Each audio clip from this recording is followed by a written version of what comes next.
Prime ടിപ്സിൻ്റെ പുതിയൊരു വീഡിയോയിലേക്ക് എല്ലാവർക്കും സ്വാഗതം. കമ്പ്യൂട്ടർ ക്ലാസ്സിൻ്റെ പാർട്ട് 16 വീഡിയോ ആണിത്. പാരഗ്രാഫ് ഗ്രൂപ്പ് കമാൻഡ്സ് ആണ് നമ്മളിപ്പോൾ പഠിക്കുന്നത്.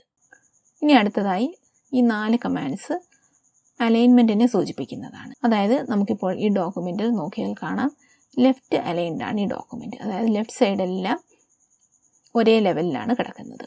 ഡിഫോൾട്ടായി ഏതൊരു ഡോക്യുമെൻറ്റും ഓപ്പൺ ചെയ്യുമ്പോൾ ഇങ്ങനെയായിരിക്കും കിടക്കുന്നത്. അതുകൊണ്ടാണ് ഈ ലെഫ്റ്റ് അലൈൻമെൻറ്റിൻ്റെ കമാൻഡ് ഹൈലൈറ്റ് ചെയ്യപ്പെട്ട് കിടക്കുന്നത്. ഇനി ഇതിനെ റൈറ്റ് അലൈൻഡ് ആക്കണമെങ്കിൽ ആദ്യം ഇത് കംപ്ലീറ്റ് സെലക്ട് ചെയ്യുക. കംപ്ലീറ്റ് സെലക്ട് ചെയ്യാനായി ഒന്നുകിൽ നമുക്ക് മൗസ് പോയിൻ്റർ ഇവിടെ കൊണ്ടുവന്ന് ലെഫ്റ്റ് ക്ലിക്ക് ചെയ്ത് മൗസിൻ്റെ ലെഫ്റ്റ് ബട്ടൺ ഹോൾഡ് ചെയ്ത് പിടിച്ചുകൊണ്ട് താഴേക്ക് ഡ്രാഗ് ചെയ്ത് ഇങ്ങനെ നമുക്ക് സെലക്ട് ചെയ്യാം. അതല്ലെങ്കിൽ താഴേന്ന് മുകളിലോട്ട് നമുക്ക് സെലക്ട് ചെയ്യാം. അതും അങ്ങനെ തന്നെ ലെഫ്റ്റ് ബട്ടൺ ഹോൾഡ് ചെയ്ത് പിടിച്ചുകൊണ്ട് മുകളിലേക്ക് കൊണ്ടുവരിക.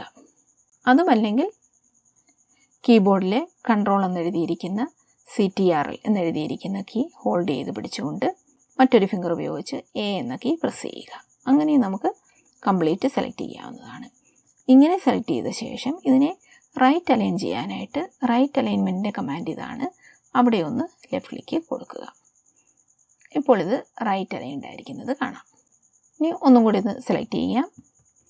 അതിനുശേഷം ഈ സെൻറ്റർ കൊടുത്താൽ സെൻറ്റർ അലൈൻഡ് ആയിരിക്കുന്നത് കാണാം. ഇനി ഇതിനെ ലെഫ്റ്റ് അലൈൻഡ് ആക്കണമെങ്കിൽ വീണ്ടും സെലക്ട് ചെയ്യുക. പിന്നീട് ലെഫ്റ്റ് അലൈൻമെൻറ്റിൻ്റെ കമാൻഡ് സെലക്ട് ചെയ്ത് കൊടുക്കുക. ഇപ്പോൾ ഈ പാരഗ്രാഫ് നോക്കിയാൽ ലെഫ്റ്റ് സൈഡ് ഈക്വൽ ആയിരിക്കുന്നത് കാണാം. എന്നാൽ റൈറ്റ് സൈഡ് ഫസ്റ്റ് ലൈൻ ഇവിടം വരെയുള്ളൂ, സെക്കൻഡ് ലൈൻ ഇത്രയുണ്ട്. അതുകൊണ്ട് ഈ സൈഡ് അൺഈവണായി കിടക്കുകയാണ്. ഈ സൈഡും ജസ്റ്റിഫൈ ചെയ്ത് ഇതുപോലെ ആക്കണമെങ്കിൽ ആദ്യം കേഴ്സർ ഈ പാരഗ്രാഫിൽ എവിടെയെങ്കിലും ഒന്ന് കൊണ്ടുവരിക. അതിനുശേഷം ജസ്റ്റിഫൈ എന്ന കമാൻഡ് സെലക്ട് ചെയ്യുക. ഇപ്പോൾ ഈ എഡ്ജും ഈക്വലായി നീറ്റായിരിക്കുന്നത് കാണാം. ഈ സെൻറ്റർ കമാൻഡ് കൂടുതലായിട്ടും യൂസ് ചെയ്യേണ്ടി വരുന്നത് നമുക്ക് നടുക്കൊരു ടൈറ്റിൽ പോലെ എന്തെങ്കിലും കൊടുക്കാനാണ്. ഇപ്പോൾ ഈ ഒരു ഡോക്യുമെൻറ്റിന് ചെറിയൊരു ടൈറ്റിൽ കൊടുക്കണമെങ്കിൽ ആദ്യം ഇവിടെ ഒരു സ്പേസ് ഉണ്ടാക്കണം. നമുക്കറിയാം ഇത് ഫസ്റ്റ് ലൈൻ ആണെന്ന്. ഈ ഫസ്റ്റ് ലൈനിനെ നമുക്ക് താഴ്ത്തി കൊണ്ടുവരണം. താഴ്ത്തി കൊണ്ടുവരാനായിട്ട് നമ്മൾ എന്താണ് ചെയ്യേണ്ടത്? ഇപ്പോൾ ഈ കേഴ്സർ ഇവിടെ നിൽക്കുകയാണ്. ഈ കേഴ്സറിനെ നമുക്ക് ഇവിടെ കൊണ്ടുവരണം, എയുടെ ലെഫ്റ്റ് സൈഡ്. അതിനായിട്ട് മൗസ് പോയിൻ്റർ ഇവിടെ കൊണ്ടുവരിക. അതിനുശേഷം ലെഫ്റ്റ് ക്ലിക്ക് ചെയ്യുക. ഇപ്പോൾ ആ കേഴ്സർ ഇവിടെ വന്നു. ഇനി നമുക്ക് 2 ലൈൻ സ്പേസിങ് വേണം. ആദ്യം ഒരു ലൈൻ നമുക്ക് ടൈറ്റിലിടാൻ, പിന്നീട് ഒരെണ്ണം ബ്ലാങ്ക് ലൈനും. അങ്ങനെ 2 ലൈൻ മുകളിൽ കിട്ടാനായിട്ട് കേഴ്സർ ഇവിടെ കൊണ്ടുവന്ന് നിർത്തിയ ശേഷം കീബോർഡിലെ എൻ്റർ എന്നെഴുതിയിരിക്കുന്ന കീ 2 തവണ പ്രസ് ചെയ്യുക. ഇപ്പോൾ ഇവിടെ 2 ലൈൻ സ്പേസിങ് നമുക്ക് കിട്ടി. ഇനി നമുക്ക് ആവശ്യം നടുക്ക് ടൈറ്റിൽ കൊടുക്കുക എന്നുള്ളതാണ്. അങ്ങനെ കൃത്യം സെൻട്രൽ ടൈറ്റിൽ കൊടുക്കാനായി ഇപ്പോൾ നമ്മൾ സ്പേസ് ബാർ ഉപയോഗിച്ച്, അതായത് സ്പേസ് ബാർ പ്രസ് ചെയ്തുകൊണ്ട് കേഴ്സർ സെൻറ്ററിലേക്ക് കൊണ്ടുപോയാലും നമുക്ക് കൃത്യം സെൻറ്റർ അറിയാനായിട്ട് ബുദ്ധിമുട്ടാണ്. അതല്ലെങ്കിൽ നമ്മളിവിടെ ഡബിൾ ലെഫ്റ്റ് ക്ലിക്ക് ചെയ്ത് കേഴ്സർ നമുക്കിവിടെ കൊണ്ടുവന്നാലും കൃത്യമായിട്ടത് സെൻറ്റർ ആണോ എന്ന് അറിയാനും ബുദ്ധിമുട്ടാണ്. അപ്പോൾ ഇങ്ങനെയുള്ള സന്ദർഭങ്ങളിൽ നമുക്ക് ടൈപ്പ് ചെയ്യാനുള്ള ഐറ്റം ഈ ലെഫ്റ്റ് അലൈൻഡ് തന്നെയായി ടൈപ്പ് ചെയ്യുക. ഇപ്പോൾ ഞാൻ ഇതിനൊരു ടൈറ്റിൽ കൊടുക്കുകയാണ്. അപ്പോൾ ഈ ലെഫ്റ്റ് അലൈൻഡായി തന്നെ നമ്മളിത് ടൈപ്പ് ചെയ്യണം. അതിനുശേഷം ഇത് നമ്മൾ സെലക്ട് ചെയ്യുക. പിന്നീട് ഈ സെൻറ്റർ എന്ന കമാൻഡിൽ ഒന്ന് ലെഫ്റ്റ് ക്ലിക്ക് ചെയ്യുക. അപ്പോൾ അത് കറക്റ്റ് സെൻറ്ററിൽ പോയിരിക്കുന്നത് കാണാം. അടുത്തതായി ഈ കമാൻഡ് നമുക്ക് നോക്കാം. ഇത് നമ്മൾ ഓരോ പാരഗ്രാഫിൽ ഓരോ ലൈനും തമ്മിലുള്ള ഗ്യാപ്പ്, അതായത് സ്പേസ് കൂട്ടാനും കുറയ്ക്കാനുമായിട്ടാണ് നമ്മൾ ഉപയോഗിക്കുന്നത്. ഇപ്പോൾ ഈ പാരഗ്രാഫിലെ ലൈൻ സ്പേസിങ് കൂട്ടാനായി ഈ പാരഗ്രാഫിൽ എവിടെയെങ്കിലും കേഴ്സർ കൊണ്ടുവന്ന് നിർത്തുക. അതിനുശേഷം ഇവിടേക്ക് മൗസ് പോയിൻ്റർ കൊണ്ടുവന്ന് ഇവിടെ താഴെയുള്ള ലൈൻ സ്പേസിങ് ഏതെങ്കിലും സെലക്ട് ചെയ്ത് കൊടുക്കാം. മൗസ് പോയിൻ്റർ ഓരോ ലൈൻ സ്പേസിങ്ങിലേക്കും വരുമ്പോൾ അതനുസരിച്ച് താഴെ നമുക്കിവിടെ സെലക്ട് ചെയ്ത ഭാഗത്ത് പ്രിവ്യൂ കാണാവുന്നതാണ്. സെലക്ട് ചെയ്യുക എന്ന് പറഞ്ഞാൽ കംപ്ലീറ്റ് നമ്മൾ സെലക്ട് ചെയ്യേണ്ട കാര്യമില്ല. ഇതേപോലെ കേഴ്സർ ആ പാരഗ്രാഫിൽ കൊണ്ടുവന്ന് നിർത്തിയാൽ മതി. അപ്പോൾ നമുക്ക് ഇത്രയും ഒന്ന് സെലക്ട് ചെയ്ത് കൊടുക്കാം. അപ്പോൾ ഇത്രയും ഗ്യാപ്പ് വന്നിരിക്കുന്നത് കാണാം. ഇനി ഇത് കുറയ്ക്കാനായി വീണ്ടും ഇവിടെ പോവുക. അതിനുശേഷം നമുക്ക് 1.5 അതൊന്ന് സെലക്ട് ചെയ്ത് കൊടുക്കാം. ഇതേപോലെ കംപ്ലീറ്റ് ഡോക്യുമെൻറ്റിൻ്റെ ലൈൻ സ്പേസിങ് കൂട്ടുകയും കുറയ്ക്കുകയും ചെയ്യണമെങ്കിൽ കംപ്ലീറ്റ് നമ്മൾ സെലക്ട് ചെയ്യുക. കൺട്രോൾ A ഉപയോഗിച്ചോ അല്ലെങ്കിൽ കംപ്ലീറ്റ് ഡ്രാഗ് ചെയ്തോ സെലക്ട് ചെയ്യുക. അതിനുശേഷം ഇവിടെ വന്ന് ലൈൻ സ്പേസിങ് കറക്റ്റ് ചെയ്ത് കൊടുക്കുക. അതുപോലെ ഈ പാരഗ്രാഫിൻ്റെ താഴെയുള്ള ഈ സ്പേസിങ് കളയണമെങ്കിൽ ഈ പാരഗ്രാഫിൽ എവിടെയെങ്കിലും കേഴ്സർ കൊണ്ടുവന്ന് നിർത്തുക. അതിനുശേഷം ഇവിടെ വരിക, റിമൂവ് സ്പേസ് ആഫ്റ്റർ പാരഗ്രാഫ് അത് കൊടുക്കുക. അപ്പോൾ ഈ പാരഗ്രാഫിന് താഴെ ഉണ്ടായിരുന്ന ആ സ്പേസ് മാറിയിരിക്കുന്നത് കാണാം.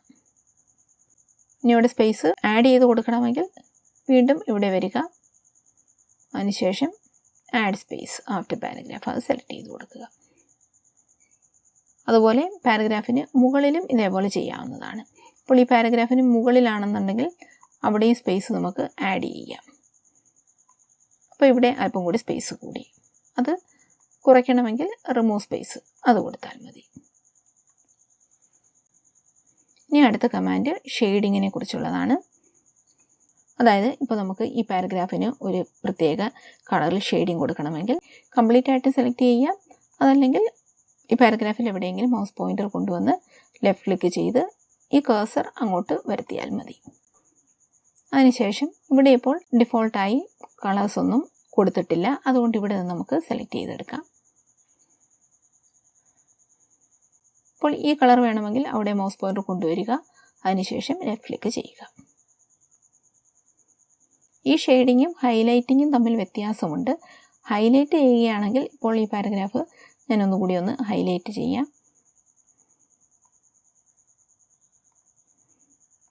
ഹൈലൈറ്റ് ചെയ്യുകയാണെങ്കിൽ ഇവിടെ ലൈൻ ബ്രേക്ക് നല്ലതുപോലെ കാണാനായിട്ട് സാധിക്കും. ലൈൻ ബൈ ലൈനായിട്ടാണ് ഹൈലൈറ്റ് ചെയ്യപ്പെടുന്നത്. എന്നാൽ ഷെയ്ഡിങ് ആകുമ്പോൾ കംപ്ലീറ്റ് ആയിട്ടായിരിക്കും ഷെയ്ഡ് ചെയ്യപ്പെടുന്നത്.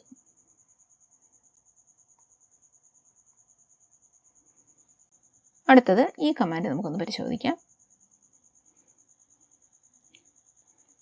നമുക്കറിയാം ഒരു വേർഡ് അണ്ടർലൈൻ ചെയ്യണമെങ്കിൽ ആ വേർഡ് സെലക്ട് ചെയ്യുക, അതിനുശേഷം ഇവിടെ അണ്ടർലൈൻ എന്നുള്ള ഈ കമാൻഡ് ഒന്ന് സെലക്ട് ചെയ്ത് കൊടുത്താൽ മതിയെന്ന്. ഇപ്പോൾ ഇവിടെ ആ വേർഡിന് താഴെ മാത്രമാണ് ലൈൻ വന്നിരിക്കുന്നത്. എന്നാൽ ഇവിടെ നോക്കുമ്പോൾ താഴെ ഒരു ലൈൻ കാണാം, ഒരു ബോർഡർ കാണാം.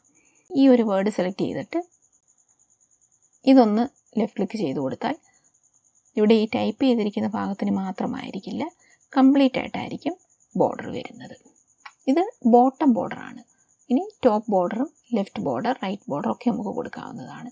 പാരഗ്രാഫിൽ എവിടെയെങ്കിലും കഴ്സർ കൊണ്ടുവരിക, അതിനുശേഷം ഈ ആരോ ലെഫ്റ്റ് ക്ലിക്ക് ചെയ്യുക, പിന്നീട് ടോപ്പ് ബോർഡർ സെലക്ട് ചെയ്ത് കൊടുക്കുക. ഇവിടെ മൗസ് പോയിന്റർ കൊണ്ടുവരുമ്പോൾ തന്നെ അതിൻ്റെ പ്രിവ്യൂ നമുക്ക് ഇവിടെ കാണാം. ഇപ്പോൾ ടോപ്പ് ബോർഡർ കാണാം. അത് വേണമെങ്കിൽ അവിടെ ലെഫ്റ്റ് ക്ലിക്ക് ചെയ്യുക. ഇവിടെ ലെഫ്റ്റ് ബോർഡർ ഉണ്ട്. ലെഫ്റ്റ് ബോർഡർ വേണമെങ്കിൽ ലെഫ്റ്റ് ബോർഡർ സെലക്ട് ചെയ്ത് കൊടുക്കാം. അതുപോലെ തന്നെ ഇത് രണ്ടും ഞാൻ അൺഡു ചെയ്യുകയാണ്. ഇപ്പോൾ ഇതൊരു ബോക്സ് ഫോമിൽ വേണമെങ്കിൽ ആദ്യം ഇത് സെലക്ട് ചെയ്യുക, അതിനുശേഷം ഇവിടെ വന്ന് ഓൾ ബോർഡേഴ്സ് സെലക്ട് ചെയ്ത് കൊടുക്കുക. ഈ പാരഗ്രാഫിന് ഔട്ട്സൈഡ് ബോർഡർ വേണമെങ്കിൽ ഒന്നുകിൽ ഇത് കംപ്ലീറ്റ് സെലക്ട് ചെയ്യുക, അല്ലെങ്കിൽ ഇതുപോലെ കഴ്സർ ഇവിടെ കൊണ്ടുവന്ന് നിർത്തുക, അതിനുശേഷം ഔട്ട്സൈഡ് ബോർഡർ അത് സെലക്ട് ചെയ്ത് കൊടുക്കുക. ഇനി നമുക്ക് ഇതേപോലെ ടേബിൾ വരച്ചുണ്ടാക്കാവുന്നതുമാണ്. ഇപ്പോൾ ഇവിടെ ഒരു ടേബിൾ വേണമെങ്കിൽ ആദ്യം ഇവിടെ കഴ്സർ കൊണ്ടുവന്ന് നിർത്തുക, അതിനുശേഷം ഇവിടെ വരിക, പിന്നീട് ഡ്രോ ടേബിൾ. അപ്പോൾ മൗസ് പോയിന്റർ ഒരു പെൻസിലിൻ്റെ ഫോമിലായിരിക്കുന്നത് കാണാം. ഇതുപയോഗിച്ച് നമുക്ക് ടേബിൾ ഡ്രോ ചെയ്യാവുന്നതാണ്. ഇത് മൗസ് ഡ്രാഗ് ചെയ്തുകൊണ്ടാണ് നമ്മൾ ഡ്രോ ചെയ്യുന്നത്. ആവശ്യമുള്ള അത്രയും സൈസിൽ ടേബിൾ ആയി കഴിയുമ്പോൾ മൗസിൻ്റെ ലെഫ്റ്റ് ബട്ടൺ റിലീസ് ചെയ്യാം. ഇപ്പോൾ നമുക്കിവിടെ പുതിയൊരു റിബൺ വന്നിരിക്കുന്നത് കാണാം. ലേഔട്ട് എന്ന പുതിയൊരു ടാബ് ഓപ്പൺ ആയിട്ട്. നമ്മൾ ഇതുവരെ വർക്ക് ചെയ്തുകൊണ്ടിരുന്നത് ഹോം എന്ന ടാബിലാണ്. ഇപ്പോൾ ഈ ടേബിൾ വന്നപ്പോൾ ഈ ടേബിളുമായിട്ട് കണക്റ്റഡ് ആയിട്ടുള്ള കമാൻഡ്സ് ഡിസ്പ്ലേ ചെയ്യുന്ന ടാബും അതിൻ്റെ റിബണുമാണ് വന്നിരിക്കുന്നത്. ഈ ടേബിളിനുള്ളിൽ നമുക്ക് കഴ്സർ കാണാം. അതുകൊണ്ട് തന്നെ നമുക്കിവിടെ ആവശ്യമുള്ളതൊക്കെ ടൈപ്പ് ചെയ്യുകയും ചെയ്യാം. ഈ പെൻസിൽ ഡിസേബിൾ ചെയ്യാനായി ഒന്നുകിൽ ഡബിൾ ലെഫ്റ്റ് ക്ലിക്ക് ചെയ്യുക, അല്ലെങ്കിൽ കീബോർഡിൽ ESC എന്നെഴുതിയിരിക്കുന്ന എസ്കേപ്പ് കീ ഒരു തവണ പ്രസ് ചെയ്യുക. ഇപ്പോൾ ലേഔട്ട് ടാബാണ് ഓപ്പൺ ആയി കിടക്കുന്നത്. ഇനി നമ്മൾ പഠിച്ചുകൊണ്ടിരുന്ന ഹോം ടാബിലേക്ക് പോകണമെങ്കിൽ ഹോം ടാബിലേക്ക് മൗസ് പോയിന്റർ കൊണ്ടുവരിക, അതിനുശേഷം ഒരു തവണ ലെഫ്റ്റ് ക്ലിക്ക് ചെയ്യുക. ഇവിടെയും ഡയലോഗ് ബോക്സ് ലോഞ്ചർ ഉണ്ട്. ഈ ആരോയിൽ ലെഫ്റ്റ് ക്ലിക്ക് ചെയ്താൽ അത് കിട്ടുന്നതാണ്. ഇതിനുള്ളിലും വേറെ കമാൻഡ്സ് ഉണ്ട്. ഇൻഡൻസ് ആൻഡ് സ്പേസിങ് അതുമായിട്ട് കണക്റ്റഡ് ആയിട്ടുള്ള കമാൻഡ്സ് ആണിത്. അതിനുശേഷം ഇവിടെ ലൈൻ ആൻഡ് പേജ് ബ്രേക്സ്, അതുമായിട്ട് കണക്റ്റഡ് ആയിട്ടുള്ള വേറെ കമാൻഡ്സ് ഇവിടെ അവൈലബിൾ ആണ്. ഇതുമൊക്കെ നമുക്ക് പിന്നീട് പഠിക്കാവുന്നതാണ്. അപ്പോൾ ഇന്നത്തെ വീഡിയോ എല്ലാവർക്കും പ്രയോജനപ്പെട്ടു എന്ന് വിശ്വസിക്കുന്നു. വീഡിയോ ഇഷ്ടമായെങ്കിൽ ലൈക്ക് ചെയ്തും ഷെയർ ചെയ്തും സബ്സ്ക്രൈബ് ചെയ്തും സപ്പോർട്ട് ചെയ്യുക. കൂടാതെ ഇനിയുള്ള വീഡിയോസ് ഞാൻ അപ്ലോഡ് ചെയ്യുമ്പോൾ തന്നെ നോട്ടിഫിക്കേഷൻ ലഭിക്കുന്നതിനായി സബ്സ്ക്രൈബ് ചെയ്ത ശേഷം ബെൽ ഐക്കൺ കൂടി എനേബിൾ ചെയ്യുക.